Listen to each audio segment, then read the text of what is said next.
오늘 본문은 이혼에 대한 논쟁을 다루고 있습니다.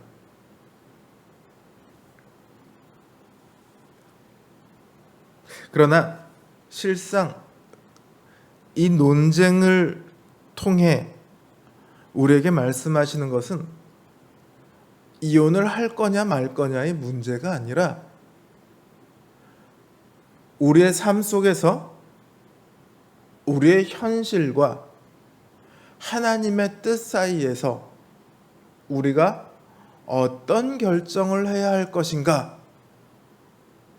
이 부분에 대해서 사실은 우리에게 말하고 있습니다. 단지 이혼이라는 소재를 가지고 그것을 말하고 있을 뿐이죠. 모세는 신명기 24장에서 이혼에 대해 이렇게 말합니다.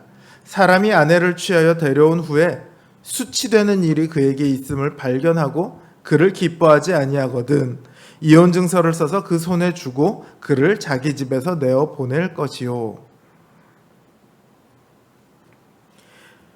여기서 수치되는 일이 있으면 이혼 증서를 써서 그 손에 주고 이혼하라. 모세는 이렇게 말을 합니다. 유대의 종교 지도자들은요, 이 수치되는 일이 무엇인가에 대해서 크게 두 가지의 견해를 가지고 있었습니다. 힐렐이라는 랍비는요, 이 수치되는 일이 남자의 기분을 상하게 하는 일이라면 무엇이든지 다 된다. 기뻐하지 아니하면이라는 문구가 있으니까 남자를 기쁘게 하지 않는 일이라면 무엇이든지 다 가능하다라고 생각을 했습니다.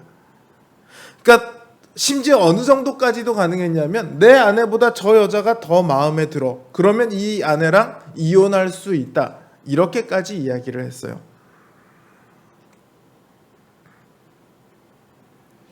힐렐이라는 사람과 달리 샴마이라는 랍비가 있습니다. 이 두 랍비는 굉장히 유명한 랍비들이에요. 이 사람은 수치되는 일은 간음을 가리키는 것이다. 이렇게 이해했습니다. 그래서 간음 이외에 다른 이유로는 이혼할 수 없다. 이렇게 주장했어요. 사실 우리들 보고 너는 어때? 라고 물어본다면 샴마이 말이 좀 더 옳은 것 같죠. 근데 바리새인들이 이렇게 물었을 때요, 지금 예수님의 상황에서는 어느 쪽을 선택하더라도 비난을 받을 수밖에 없죠. 힐렐의 가르침을 옳다고 하면 샴마이를 따르는 사람들이 비난을 할 거고, 샴마이의 말이 옳다고 하면 힐렐을 따르는 사람들이 비난을 하겠죠. 난리가 날 겁니다, 아마. 그런데 사실은 그보다 더 큰 문제가 있습니다. 적어도 이들이 예수님에 대해서 물을 때요, 이들이 의도한 바가 하나예요. 이들이 예수님에게 물은 것은요, 너 어느 쪽을 지지하냐? 이렇게 물은 게 아닙니다. 마가는 이 질문 자체가 시험이다 이렇게 얘기를 하고 있어요. 마가복음에서 이 시험이라는 단어는요, 마귀가 처음에 예수님을 광야를 끌고 가서 시험을 했던 바로 그 단어와 동일한 단어입니다. 그래서 그 다음에 유대인들이, 바리새인들이, 서기관들이 예수님을 시험할 때 모두가 다 그 연장선상에서 같은 요구를 합니다. 어떤 요구냐? 너 우리가 원하는 대답을 해라. 이거예요.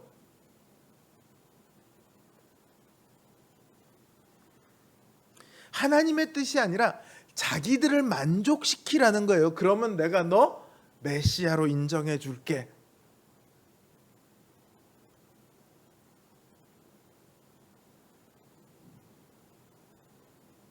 예수님은 늘 이들의 질문에, 요구에 동문서답하는 것처럼 대답을 하시죠. 왜냐하면 이들의 생각의 영역을 초월해서 늘 말씀하십니다. 그래서 늘 그 시험에서 승리하실 수 있죠. 이들의 질문이 늘 시험인 것은 이렇게 대답해도 문제가 되고 저렇게 대답을 해도 문제가 돼요. 근데 예수님은 거기 넘어가지 않죠. 언제나 예수님의 답은요, 이들이 감히 상상할 수도 없는 그런 영역에서 이루어집니다. 즉 이들을 만족시키는 것이 문제가 아니고요, 하나님의 뜻을, 진정한 뜻을 이 땅에 알리고 또 그 하나님의 뜻을 이루는 것이 늘 예수님의 답입니다. 예수님은 늘 하나님을 만족시키는 답을 하시죠. 오늘 이 논쟁에 대해서도 예수님께서는 놀라운 말씀을 하세요. 모세의 율법이 하나님의 뜻을 다 담지 못했다, 이렇게 말씀하십니다.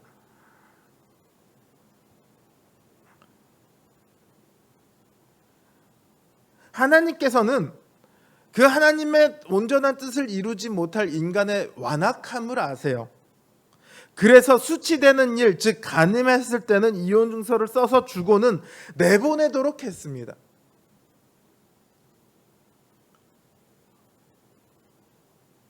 그러나 하나님의 온전하신 뜻은요, 하나님이 짝지어 주신 것을 감히 사람이 나눌 수 없다는 거예요.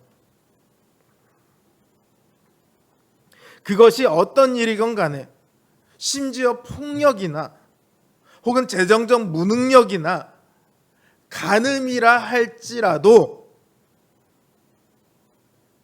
결코 나눌 수 없다는 거예요.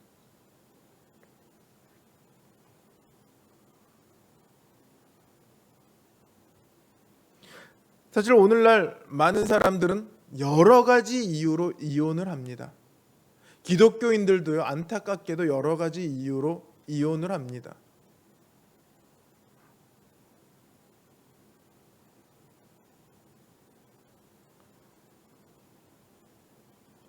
그러나 그것이 결코 하나님의 뜻을 따라가고 있는 것은 아니죠. 제자들이요, 집에 가서 예수님께 다시 묻습니다. 그만큼 이 말씀이 놀라운 말씀이에요. 율법이 온전한 하나님의 뜻을 다 담고 있지 않다는 거예요. 얼마나 놀랐겠습니까? 다시 물었을 때 주님께서 뭐라고 말씀하시냐면 11절 12절에 보시면은요, 누구든지 그 배우자를 내버리고 다른 사람과 결혼을 하는 것, 그것조차도 간음을 하는 거다, 이렇게 주님께서 말씀을 하세요. 자, 여기 주님의 말씀이요, 너 이혼했으면 재혼하지 마, 이 말씀입니까? 그게 아니죠. 아예 이혼하지 말라는 말씀이에요. 이렇게 예수님께서 말씀하시면 힐렐 파건, 샴마이 파건 다 그걸 받아들일까요? 불만을 터뜨리겠죠. 아니, 마음이 안 맞는 배우자랑 같이 살라는 말인가요? 아니, 간음한 배우자랑 같이 살란 말인가요? 그거야말로 지옥 아닙니까? 지옥 같겠죠. 오늘날 많은 사람들도 이런 식으로 질문을 하고 싶을 거예요. 그런데 여러분, 예수님이 혹은 하나님께서 현실을 모르시는 분이십니까? 아니요. 하나님께서 자신의 뜻을 왜 완화시켰다고요? 인간의 현실을 알기 때문입니다. 인간은 그 온전한 뜻을 결코 행할 수 없어요. 그래서 하나님께서 그걸 완화시켜서 율법을 주셨습니다.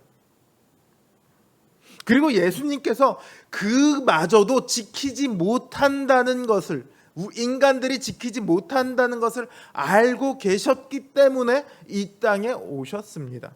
어느 누구보다도 현실을 가장 정확하게 판단하고 계시죠. 다만 그것을 해결하는 방식이 우리와 다를 뿐입니다. 우리는 우리의 현실에 맞게 하나님의 뜻을 뜯어 고쳤으면 해요. 언제나 그렇죠. 우리의 현실이 하나님의 뜻을 변경시킬 수는 없습니다.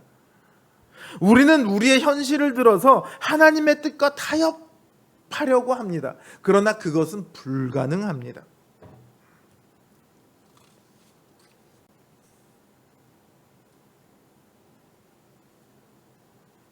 하나님의 해결책은요, 타협에 있지 않습니다. 어떤 해결책을 하나님께서 제시하십니까? 주님께서 우리의 모든 현실을 다 감당해 버리십니다. 우리의 모든 문제들, 우리의 아픔들, 우리의 슬픔들, 우리의 연약함, 우리의 완악함, 우리의 죄악됨, 우리의 무능력함, 그 모든 것을 주님께서 다 감당해 주십니다. 주님께서는요, 가늠한 것과 같은 우리를 신부로 맞아 주셨어요. 그리고 그 신부를 그 다음에도 똑같이 늘 죄를 지음에도 불구하고 내버리지 않으셨어요. 오직 주님만이 이 결혼과 이혼에 대한 하나님의 뜻을 온전하게 실행하고 계세요. 그런데 그 주님의 그 온전한 순종을 누가 이득을 보고 있느냐? 우리가 이득을 보고 있는 거예요. 그 유익이 우리에게 전해지고 있는 거예요. 주님께서 왜 그렇게 하셨냐? 우리를 너무 잘 알고 계셔서. 그래서 우리를 책망하거나 우리를 버리시는 대신에 우리를 꼭 붙들어서 주님의 옆에 있게 하셨어요. 우리가 정말로 수치스러운 일을 늘 하곤 하지만 그럼에도 주님께서는 우리를 결코 버리지 않으십니다. 그래서 우리가 계속해서 주님의 곁에 주님의 신부로 서 있을 수 있는 거죠. 이제 주님의 신부가 된 우리는요, 하나님의 뜻을 늘 온전한 뜻을 염두에 두고 살아가야 합니다. 요만큼 정도가 아니라 늘 하나님의 온전하신 뜻이 무엇인지를 우리는 생각해야 합니다. 그리고 그 온전하신 뜻을 가슴에 품고 우리의 현실을 넘어서야 합니다. 우리에게 필요한 것은요, 타협이 아닙니다. 순수한 믿음입니다. 오직 주님께서 붙들어 주심을 믿고 하나님의 뜻을 향해 터벅터벅 걸어 나갈 수 있는 그 믿음의 걸음이 우리에겐 필요합니다. 바라기는 우리의 현실에 우리의 눈과 생각을 빼앗기지 않으시기를 원합니다. 오직 주님을 향해 하나님의 온전하신 나라를 향해 믿음의 걸음을 걸으시길 바랍니다. 주님께서 우리의 그 발걸음을 꼭 붙들어 주실 겁니다.